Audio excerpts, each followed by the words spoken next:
Once upon a time, there was a world full of laughter. Then a virus hit, and the whole thing was a disaster. But we got a show to let you know it's alright.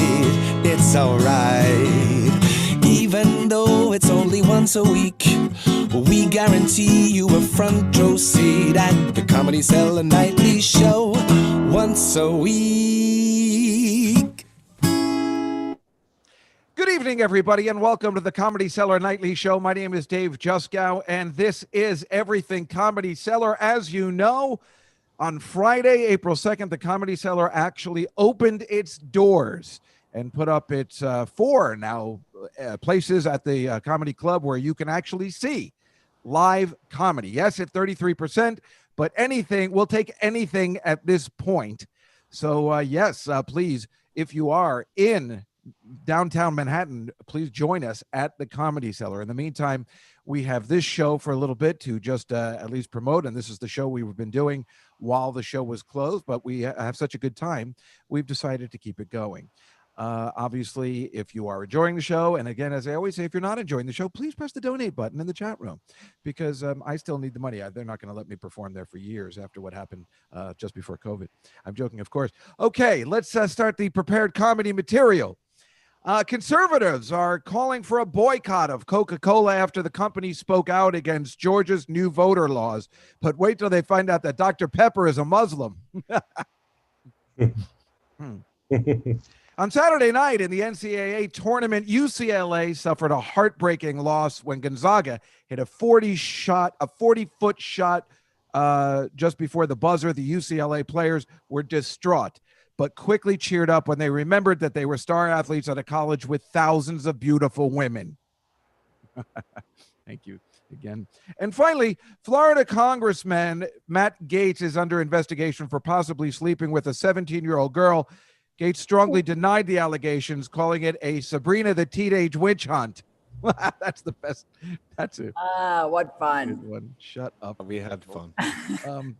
All right, let me introduce tonight's panel. He is the author of one of the funniest books and titles ever called Maybe We'll Have You Back, The Life of a Perennial TV Guest Star. His other books entitled My Seinfeld Year and 5 Minutes to Kill can be found on Kindle. You have seen him on Seinfeld, Everybody Loves Raymond and Friends, and that's seriously only to name a minute few. He is the true journeyman of TV and movies and a living legend in the comedy community. Please welcome to the show for the first time, Fred Stoller, everybody. I thought I was on, so this is in competition. Doesn't Dan Natterman have a Comedy Cellar show? We never talk about that. Okay. Now, he does. It's called Live from the Table. It is not a competition. It's not live. It used to be live from the table. Now it's taped, and it's a whole COVID mess. But yes, they still do Live from the Table with Noam, the owner of the Cellar, and they have guests, and they also have Live from America podcast. So this is a companion piece, as we like to call it. Okay, I don't want to get... You can see her every Sunday night on her interactive online comedy show she does with the great Jessica Curson entitled We're Not Okay. This past week, the FX network released a new documentary that she stars in entitled Hysterical that everyone's talking about. She'll be performing April 15th through the 17th in Bloomington, Indiana. And if you live in New York City, you can see her in about an hour at Sam Morrill's pop-up show in Manhattan. Please welcome to the show once again, our favorite, Rachel Feinstein, everybody. Thank you, Juskow. By the way, when I first started stand-up, somebody said, call Dave Juskow. He'll put you in his room. And I called Juskow. He answered the phone. I said, hi, my name's Rachel Feinstein, and I heard you have a room, and I want to do some stand-up. And you went, ugh, that name is disgusting. You got to change it. You'll never make it in this business, kid. And you hung up on me. Wow. Well, I will, of course, denounce any of that, but it sounds very truthful to me, and you should have changed that name. And, of course, ladies and gentlemen, boy, is he looking good this evening. Our friend who has his single entitled Is It Ever Now, and you can follow him on all social media accounts at Colin Smith Music. Colin Smith, everybody. Hi. Colin doesn't believe that story at all. Am I right, Rachel? Ladies, put your pusses away. Put your puss in your pocket. Settle the fuck down. So Rachel is performing live tonight. So she's been out. She was just opening for Amy Schumer at the actual Comedy Cellar. Fred, have you been able to perform anywhere live? I know you're in LA, so that's a disaster, even worse than New York. my joke. I performed at a parking lot. I don't want to brag, but I blew the roof off the place. When was that? I know they're doing parking lot Oh, no, shows. actually, I haven't done stand-up in like 5 years. And even before that, well, I've done like a Zoom thing. And actually, Rachel, you said something about, what's it called? If you run out of power. So you do Zoom shows, you have to worry if they're not charged up that your audience can die. That's true. You know, they can die. But no, I can't. I'm not one of those guys that loves being up there. Like there's a lot of people who don't even come to LA, like the Gary Gulmans. They go back because they got to do 88 sets a night. I outgrew that. You can't dabble. You got to really. Well, here's the best part about Fred, folks, is that, and there's so many things to talk about that I have to have you on my actual podcast so we can talk for like hours. But I was just listening to Mark Myron's podcast, and he just had Eddie Murphy on, and Eddie was talking about how funny Fred Stoller is. So that's big. You kind of in everything you've done it all. Yeah, it's pretty exciting to have. He was talking right before he got Saturday Night Live when he was 19. I spent 2 weeks with him in the Fort Lauderdale comic strip, and we went jet skiing, and I kept falling off. And I'd go, help, I'm getting nauseous from the exhaust. So he was imitating that. He remembers that the fumes were making me nauseous. The boat was spinning around. I couldn't catch the jet ski. So. He was, Fred was the Dan Natterman before there was Dan Natterman. Dan Natterman fascinates me because he's like a throwback to that kind of like he's a tough guy, a wise guy. Hey, yeah. And he's like that 80s style comedian. Like I got my next fix. You know what I mean? He's not like a podcast. He's the real thing. And also quaking with mental illness, even more than the guy. He was like twitching. I mean, he's like, I have only met him a few times. I did that show twice, and he's it's fascinating because his act is great jokes, but he kind of doesn't show how crazy he is, I could tell. Yeah, this is the only thing he can do. And the same is true for me for different reasons, but I'd be like homelish at best if I didn't do that. I was like a wild emergency moron in school. A lot of us are like that. Like this is it, or it's going to be a Grey Gardens kind of situation. But he doesn't. But you don't really get how you could tell how crazy and neurotic he is in his act. No, you're right. He just writes these clean jokes, but then behind the scenes, there's a whole nother. Yes, I love that there's a wall up. Well, I think it's funny. I always remember when he was on Last Comic Stand. Yes, he cursed them out. Yeah, right, he cursed everybody out. He's like, turn those cameras off. This thing is rigged, right? So I remember Rachel telling her boyfriend this, and he goes, I don't think I want you hanging out with this Dan Natterman anymore. He sounds like a tough guy. And then he met him, and then he goes, yeah, you can hang out with him when as much as you want. So it's all right. It was like really funny. Because when you hear the stories. Wife and everything that's ever cast at the Cellar, they'll do Juskow does these weird plays. I don't know how well you know Juskow, Fred, but like. No, I want to say something. Yeah. That I'm fascinated now because I've never really thought out Dave Juskow. I thought he was just kind of like, I knew him from Rena Zager, and I thought he was this guy that had collected like Adam West videos and had had the best apartment in the world somehow, and wasn't quite a comedian. I didn't understand his story. I never thought much about him. A guy that's like a borderline con man. I didn't understand. Like, borderline con man is the best description of Juskow ever. Then I don't know how, but. You know how you go on YouTube and one thing leads to another? Yes, certainly. And I never met Kevin Brennan. So I was fascinating. Like it kept suggesting, is this an act? Is he this angry? I was trying to figure it out. I was just watching him screaming at people. I can answer every question. And the first one first, he is that angry. That is no Is he like Nick Apollo racist? Is he like that? He's like a Nick Apollo? He's like, no, he's not that less than straightforward angry. No, he's angry about strange things. Like he called me a cunt at the Cyndi Lauper concert because I went to the bathroom and he felt no. He's talking about Kevin Brennan. Oh. Okay, sorry. That would be a great anecdote about Kevin, though. But I do want to get that out there to listeners who are following Juskow. Wait, who did you think I was talking about? Obviously, some crazy person. Anyway, Fred, you were saying Kevin Brennan like a Nick DiPaolo. Is Kevin Brennan he's, like he's a Nick DiPaolo? Kevin Brennan is less than Nick DiPaolo because Kevin Brennan's anger comes out of just jealousy, whereas Nick is actually he just hates everybody. Yes. So Kevin I still find very funny. Like, so. Yeah. I was watching. Then all of a sudden they were saying you were the funniest guy. His inspiration, and I go, wow, brothers. I never really thought much. I didn't really. I thought you were just a guy that would hang out at clubs and show shiny watches and card tricks. I didn't know you were like, I thought you were a guy that just got tickets to events and horse races. I didn't really think you were a guy that was like in the trenches. But he does bet on the horses. He's got everything you've said is true as well. But then once in a while, I do comedy. Oh, I thought you were this guy like, like has a day job in the best apartment in the world. No, you have everything correct. I am all those things. Like that. Yeah. But I didn't realize yeah. how funny you were to everyone. So I didn't know the David Juskow story. Well, that story is just funny to everybody. Everything you just said, how is that not hilarious? I mean my favorite line. Racetrack. My favorite line, and I think it is your epitaph, your headstone. I don't know. Yeah, it was Dave Juskow, not quite a comedian. Well, my favorite moments ever, Fred, was when I saw Juskow go on at Caroline's and do like a 20-minute story impersonating. Where he was trying to show the difference between theater and film. What was the actor?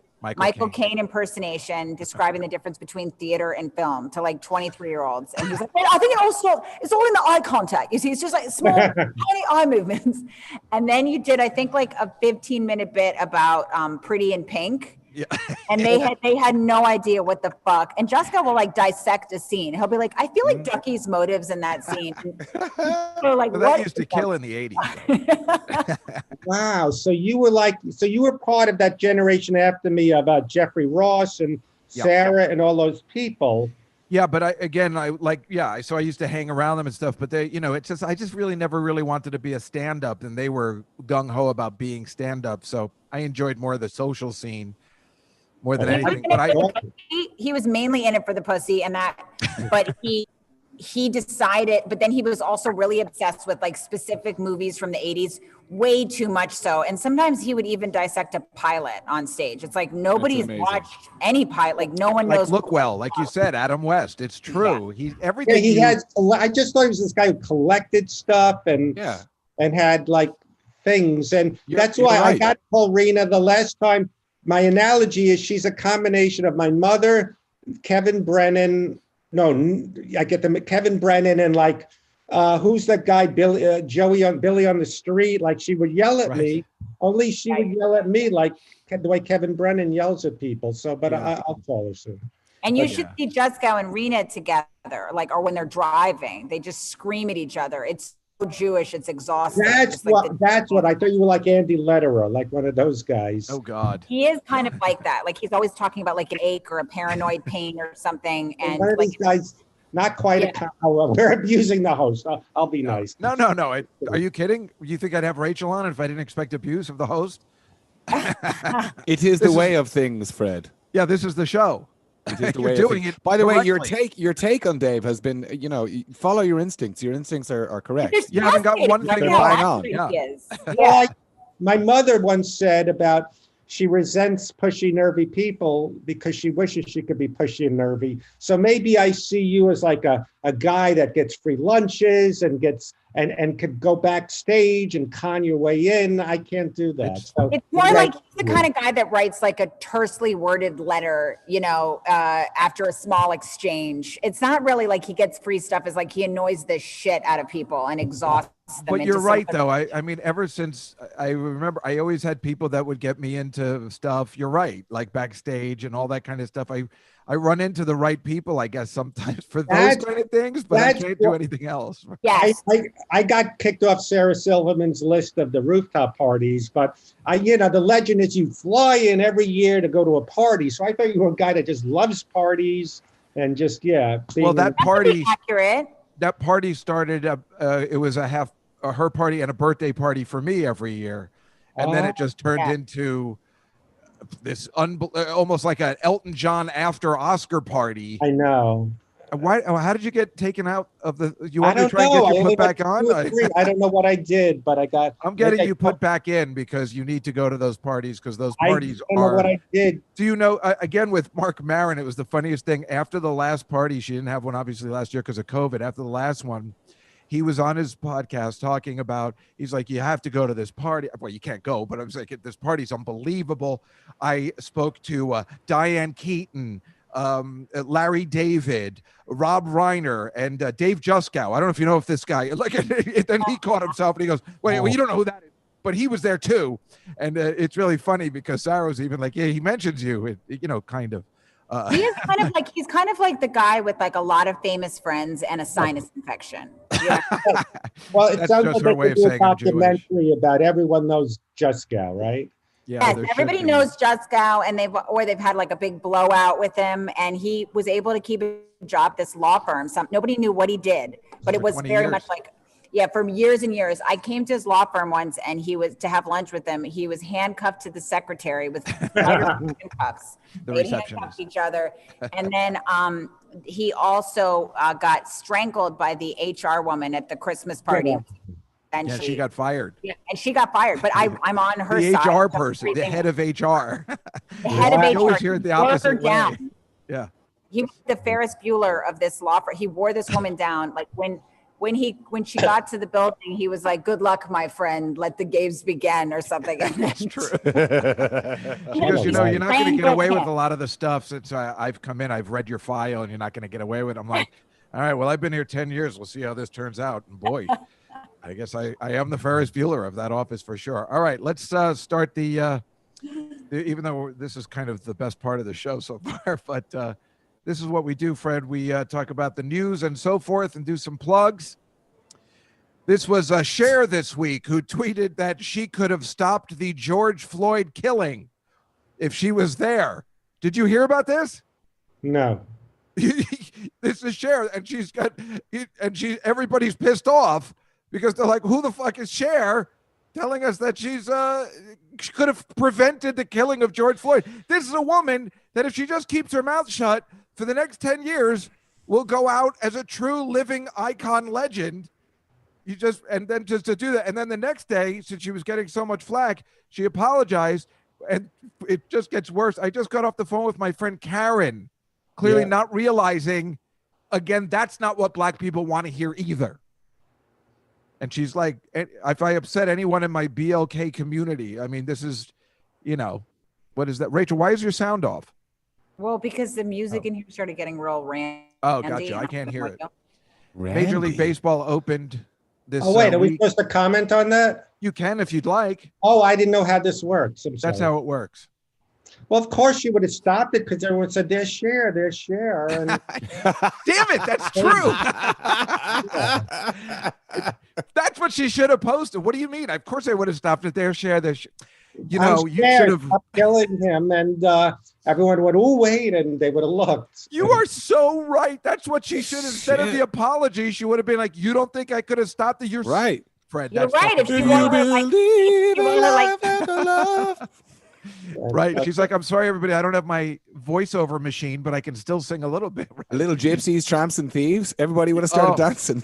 Half breed. She would have been wearing her sequin unitard, the one you wear, Jessica, when you eat your Shut Lucky up. Charms How in the dare morning. you? This is Major League Baseball. Miguel Cabrera was. This is a snow in Detroit. He hit this is the pitch. He's about to hit a home run. I love when they have Wow. pictures like that just before Beautiful they hit. picture. And so so baseball open. Here's the guy washing down Wrigley Field. He's the only guy working there. Why are you It's laughing so- at him? He's adorable. I'm gonna. I punch know, you in but the it's funny. face. There's no one there. But then he turned around and they're like, "Well, you got it pretty good. Now do the rest of these, jerk off." So that's why it was funny. I don't know. Yeah. These are the fans in Philadelphia. Now, I'm going to write to, just want to interrupt and say that I'm going to write to the Comedy Cellar about that one right now, just starting a separate. Dear Comedy, I felt unsafe and Jessica made fun of the. Like they've already, remember I told you, Rachel, that Lenny told me they've already gotten those letters and they didn't want to tell me.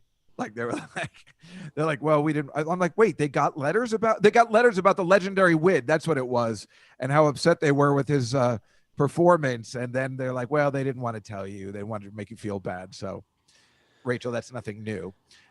This is nobody can hear you, Rachel. Your sound is off. I was just adding that you were toxic at the end of my email here. Oh, see, well, it's better when your sound is on. So now who's toxic? The idiot? Okay. Elder. This is the Philadelphia Phillies place, the stadium, as you can see, which is weird because we all know that Philadelphia has crazy, crazy fans. But look at this well behavior of social distancing. This was on Monday, as compared to the Yankees fans who are out of their fucking minds. Yeah. Same day, same situation, no social distancing. And the funny thing is, look at all these Jews. Yarmulke. The Jews love their baseball. And it's Passover. Dear Comedy Cellar, when Colin said Jews love their baseball, I was meant to feel unsafe. Sorry. Here's Barack Obama. Remember Major League Baseball got rid of the All-Star game in Atlanta because of the voting. Wow. So everybody's saying good work. And so today, Major League Baseball decided they would move it to Colorado because that way very high end Coors Field. Everybody will be so high they won't even remember that it was moved. It's a perfect plan. That's where Colin took me on our first date. Sorry, I meant to be good for that. Fred, I don't know whether you've been watching March Madness or anything, but this was Gonzaga when they finally punched their card to the Final Four. Look how happy they were. And then 2 days later, crying because they lost. That's me. What are you going to say, Fred? That's me when the other one was when I had a date, and then she doesn't want to see me anymore. Oh, she called me back. Then no, she's got a boyfriend. She canceled, right? At least the guy on the right still has his porn career. You got that right. And who is that? I mean, that's the funny thing is that these guys. This was just yesterday, and they had their undefeated season crushed. Wow. Wait, so what did I hear? I know nothing about college sports. I used to coach college ball, so ask me whatever you want. Yeah. So I heard today in passing, I wasn't paying attention, but what is this thing that Gonzaga is not a real college? Or is that? No, it's a real college. Okay, so I'm full of shit. Okay. Yeah. No, I'm full of shit. I just wasn't paying attention. Their point guard isn't as strong. I mean, look, he's no John Stockton, but he does his best. I'll leave it at that. All right? I don't want to throw stones. Fred, you take it from here. That was... This old woman, her name is Yoshia Omoto. She's 98. She lives at an assisted living place in Seattle. Yeah. This is her son and niece. They haven't seen her in a year, so they surprised her this week, and then she died of a heart attack from the surprise. Get out. She did not. No, she didn't. But maybe I clearly looks like surprising a 98-year-old woman isn't a great plan. No, but she's okay though, right? Because she's so cute. I know she is okay. Well, do you know what I thought? Maybe I'll surprise my mother in Florida.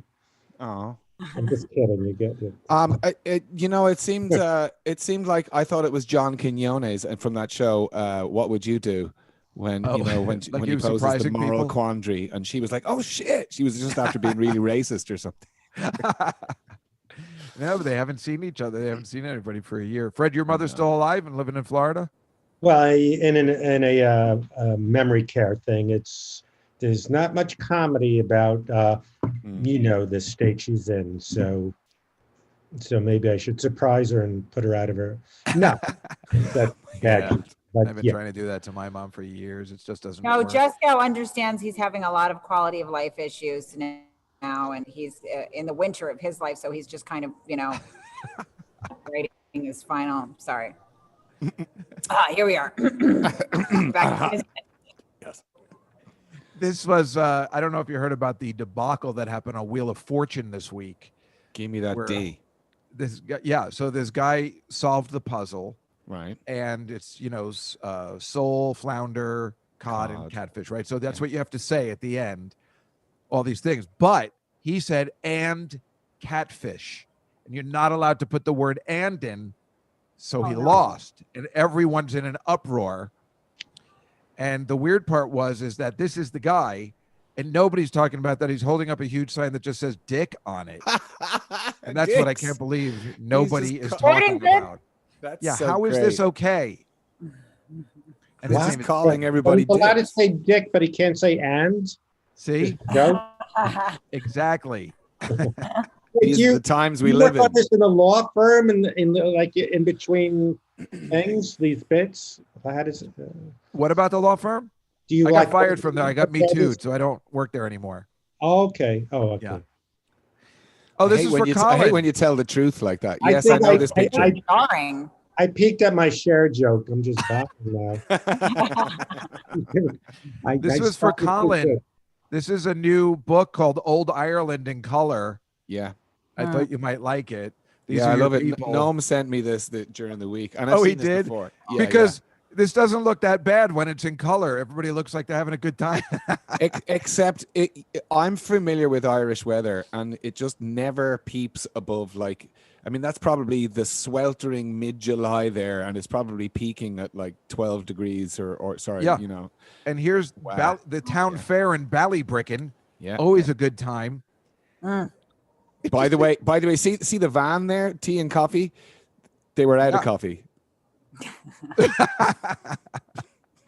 The best blow there, just the finest, though. Let me tell you, Waterford knows his blow.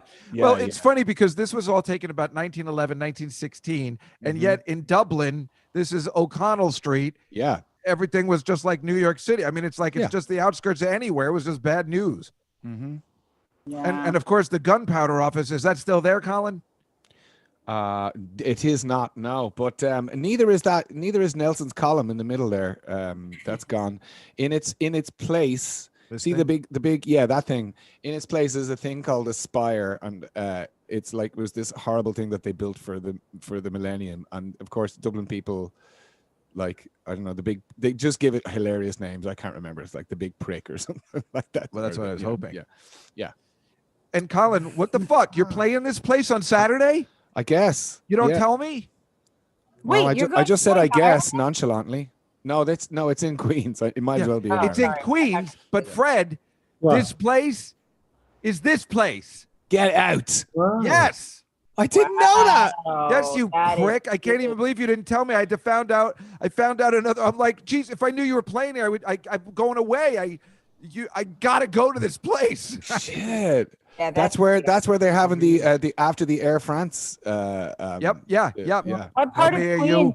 What part of Queens, Colin? Tell everybody. Woodhaven. Cypress Hill, Woodhaven.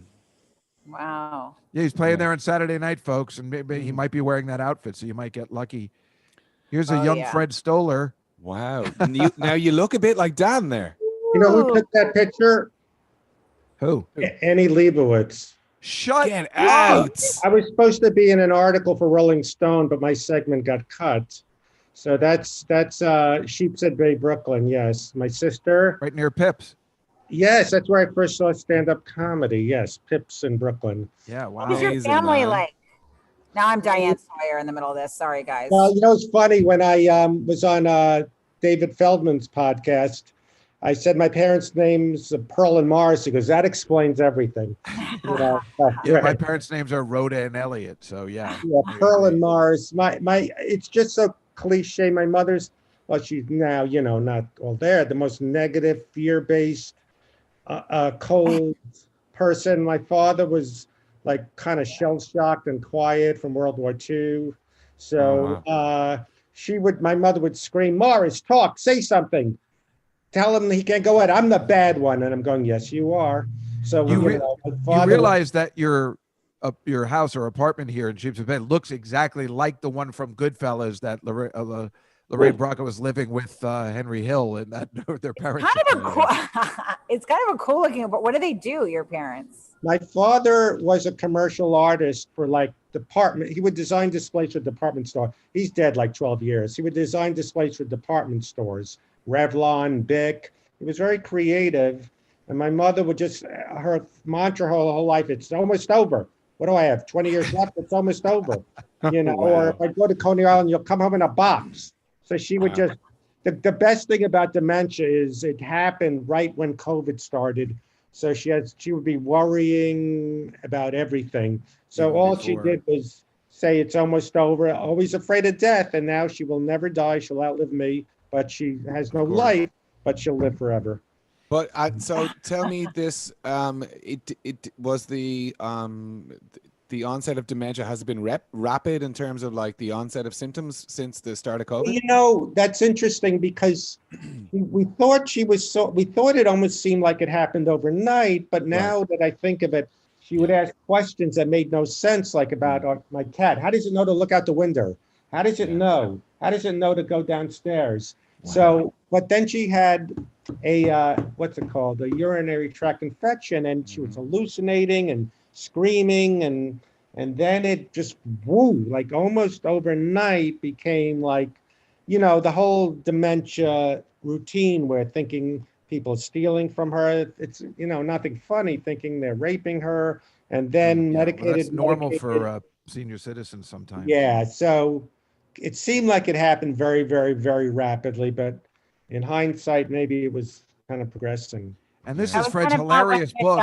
With my Zadie, sorry, I'm not name dropping, but my Zadie, my grandfather, he also had severe dementia, and he thought my father was President Jackson, which was very funny.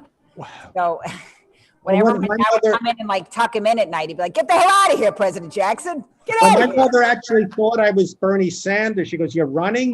And I go, "Yeah." She goes, you know, that's good. And then she goes, "You're running?" And then Bernie stepped out. She goes, "Yeah, what do you need that aggravation for?" I go, "Yeah."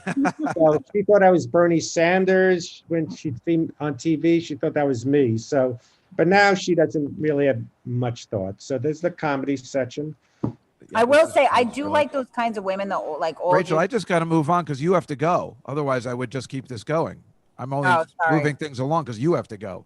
So it's no help. Right. We got to rifle through his stories. He's very controlling about this part. Go ahead. All right. Well, I'm trying to plug Fred's stuff. You're a twat, Dave. Yeah, get him, Rachel. Yeah. This is Colin's favorite part of the show. This is my favorite part where Rachel takes Dave out the back and kicks the shit out of him. Well, all right. All right, no, Fred. That was a great name. What about this? What's that?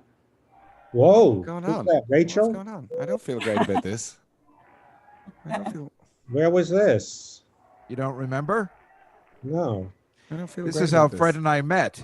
Working on this my show. God. The first show, Strip Poker. Strip Poker. Me, Fred, and Bonnie McFarlane used to work on that show you just saw a scene from. Oh, I blocked. Wait, were you guys up close next to those cans?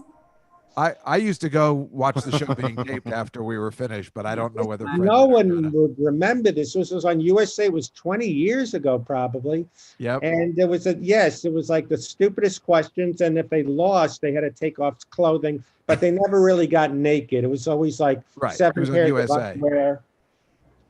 Yeah. Isn't that funny? Just a whisper of tittage. That's Juskow's memoir. Just a whisper of tittage. Here's Fred. He thank God he had other stuff to fall back on. Oh so my God. He was it's amazing. Makes my nieces so happy.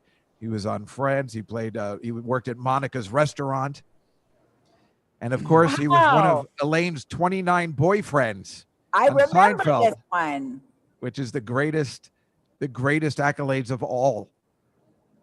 Oh. And this, I mean, look at him. He's in these classic episodes, the face painter episode, so Fred, you co-wrote this episode? Well, no.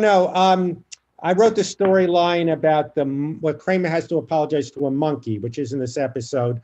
Because when I was a kid, this is a true story. We went to our family, a place called Monkey Jungle in Florida. And I remember these grown men, or they probably 18, but I was a kid, were throwing rocks at the monkeys. And the woman who works there goes, "What are you throwing rocks at monkeys?" And the guy goes, "They started it." So, so I told that to Larry David. He goes, "That could be a story where Kramer has to apologize to a monkey. He got into a thing." So yeah, and he definitely has that line where he goes, "Well, let's face it, you started it." Right. Yes, yes. Yeah, they say that twice. Yes, yeah, that's a great one. And this is a classic episode. And it makes me so happy because Fred's in his Devils costume or uniform because I am a huge Devils fan and was able to even get this picture when the Devils made the playoffs a couple of years ago for the first time. That's funny. Oh, wow. Yeah. Yeah. They flew him in. My cousin owns the team, so he was able to get him. And it was really exciting. And did you invent this character of Kenny Banya? Yes. What happened? I'm sorry, Rachel. I'll try to tell the story short. In real life, this annoying comedian, I could say his name. David Juskow. No, was it? Bruce Smirnoff. Oh, I know Bruce Smirnoff. I was at his house with Kato Caitlin back in the 90s.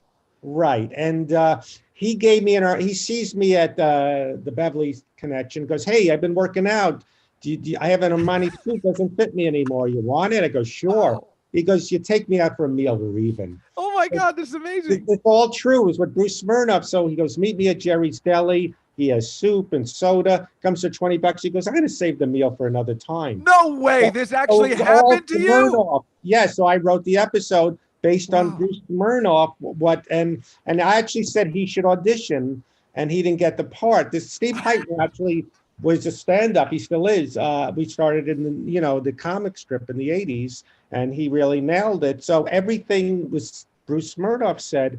And actually, then he said to me, I finally took him out to Jerry's, and then he said to me, "You wrote an episode, you made money, you got an Armani suit. I want a good meal, like at Dantana's." So I was fired as a writer. And he went to town getting every appetite and whiskey and coffee. Oh my God, that's amazing. That's one of my favorite episodes. That's everybody's favorite character. And it makes sense in the show because we all know a guy like this when you do comedy. There's always this guy.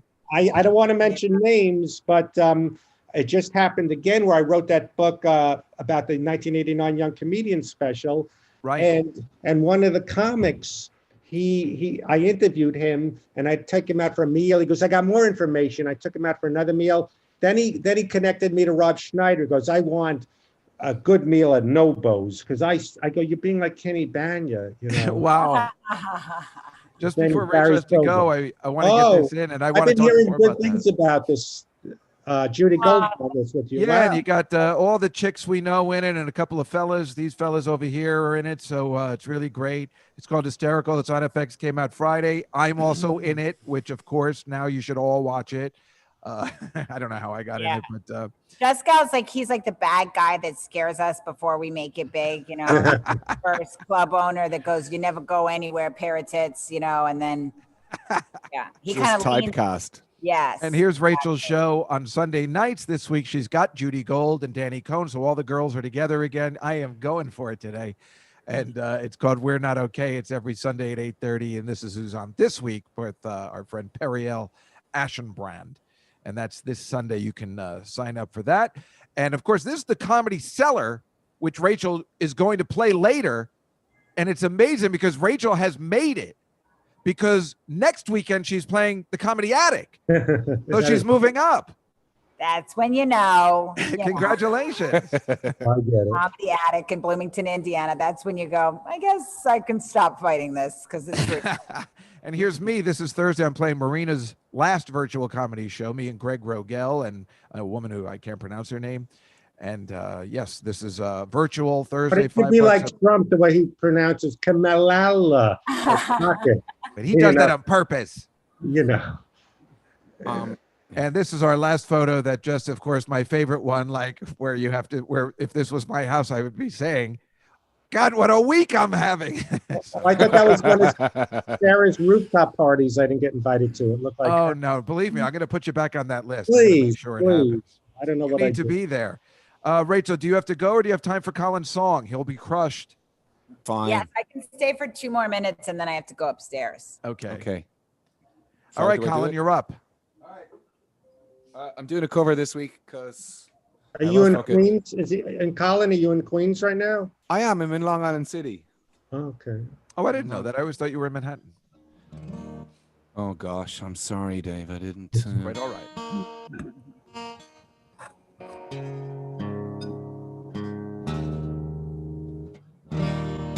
Perfect. Now it's got reverb. The long and winding road that leads to your door will never disappear. I've seen that road before. It always leads me here. Lead me to your door. The wild and windy night that the rain washed away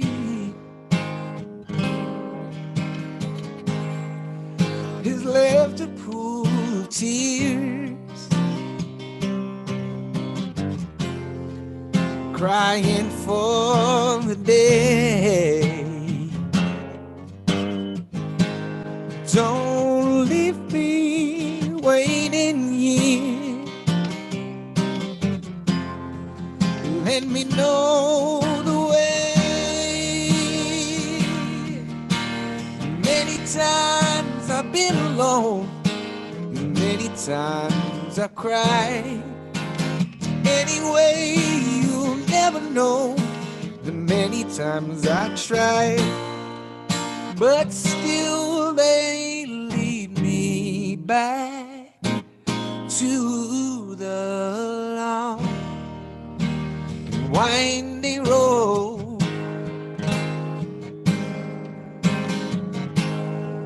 You left me standing here. Long, long time ago. Don't leave me waiting here. Lead me to your door.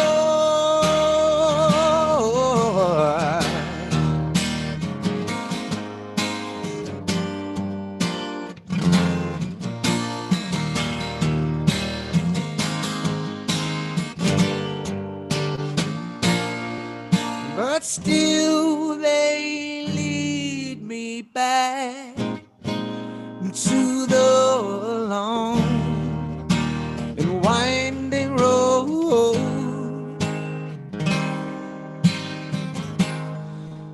You left me standing here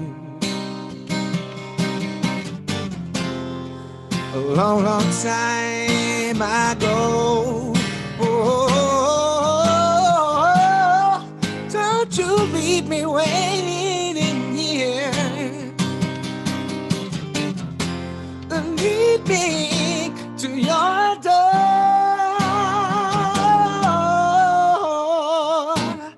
Yeah, yeah, yeah. Wow. Okay. That might be your best one, Colin. Seriously. The outfit, the high notes. Rachel, I know you got to go, so I'll wrap up. That was incredible, Colin. Thank you. That was like one of my favorites. That That's was a new great. one. Great That's meeting it. That's you, the Rachel. Beatles. Great meeting you. You too. Put Fred's book up in the chat too, so or in the thing maybe. So or you put it at the end because Yeah, I I'll want take to. care That of looks it in a hilarious. second. But you go ahead, Rachel. I'll Like, wrap up. shut up! I'll You say get the goodnight hell to out of everybody. here. Nobody needs your instructions, dummy. Next weekend in Indiana and Sunday night with Jessica Curson for Rachel. Bye, Rachel. Thank you guys. That Bye. was fun. Bye. But Colin, I got to say that was I think that was one of your best performances. That was like his best. That was like amazing. Yeah, that was unbelievable. Rachel, you do know that's a Beatles song. I nearly left it there, like taking credit. I know, but she thought it was mine. Now I'm crushed. No, I didn't know at all. I'm too dumb. I'm not gonna lie. I didn't recognize it. Colin, did you ever see the movie Yesterday? Yes, I did see it. Yeah, remember when that guy played it and Sheeran's like, "All right, this contest is over." Yeah. That's great. Anyway, well, thanks. So yes, Rachel is at. You could see her now if you're in Manhattan. Otherwise, Sunday night, 8:30, with Jessica Curson, and otherwise in Bloomington, Indiana, next weekend. Right. Fred Thanks, Stoller is amazing. Bye. Bye, Rach. Fred Stoller. Also, you have Fred. The reason I was I need to have you on my podcast. It's called The Night Flight. We have to talk more about that. The Seinfeld stuff. There's so much to talk about. That Seinfeld stuff. The fact that you created that character, that whole story. It's oh my God, that just made me so happy. Right, Colin? I don't know if you love Seinfeld as much as I do. It's like I'm not as okay. And I have to tell you my Bruce Smirnoff story. So this is all working out perfect. Good. And I didn't really appreciate Jeffrey Ross, but I just got to know Bernie Shine, and the fact those two are best friends is fascinating. Do you know He told Bernie? me to have Bernie on today. I didn't know Bernie. He said you guys are friends, and I could have had him on the show too. So Fred's been doing these funny friendship. It's such an odd couple. You've also been doing stereo shows, right? In the stereo app. You know, I think I'm done with it. I mean, you got to be Jeffrey, like a big name, and it's just, you see 3 people watching, and I've done a few. I shouldn't say I'm done with it. Well, what else do you want to promote? Maybe the book Cameo, if you want to shout out. It's an app, and it's my Postmates money during the pandemic. You know what Cameo is? Yeah. Mm-hmm. Yeah, I was going to mention it, but I just wasn't sure. There was so much to talk about. So, I wasn't sure if you wanted to promote. I wasn't sure how Cameo works in the sense of promoting it. So if someone wants me to say a line from a TV show for a happy birthday or something, that's what. Yeah, and you've been in a lot of Nickelodeon Disney stuff too. So there's probably a lot of people that like that even for their kids, let alone people that love Everybody Loves Raymond or Friends or Seinfeld. I mean, it is quite massive, your journey through the years. Strip poker. This is where it started with strip poker. Well, that's where we had met, which was super fun. And we'll tell more stories about that later. Colin is going to be at that fucking Henry Hills Club on Saturday. I'm so jealous of I never leave town. I'm going to Orlando over the weekend, and otherwise I would totally go to that, and I would do every line there and take pictures, and I would play Maury, and I thought, oh Henry boy, and the pipes on play.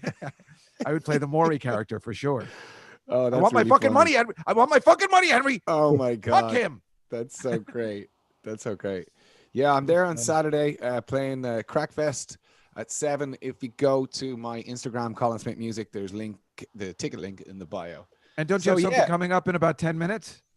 I do. Yes. I'm going to be on Twitch TV. You again go over to my Instagram. I think I have something up about that there. Yes, he does. Yeah. That's how I know about it. Yeah. Oh yeah. Well, there you go. I try and check out everybody because they don't seem to be forthcoming with what they want to DJ Staples 93. So that's his handle. It's probably his handle on Twitch. Well, Fred, yeah, thank exactly. You so much. Twitch.tv/DJ Staples 93. And also my new single's coming out on April 23rd called The Tree with Le Freak.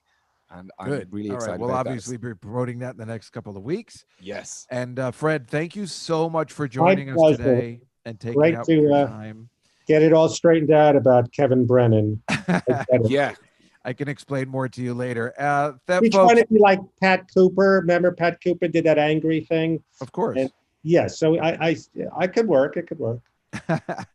Well, folks, that is our show for this week. The Comedy Cellar is open for business if you are in downtown Manhattan. Again, not to full capacity, but it's a starter for now. And then everything hopefully will all work out. Next week, our guests will be Jeffrey Ross, the Roastmaster General, and comedian Eddie Ifft, who is promoting his new album.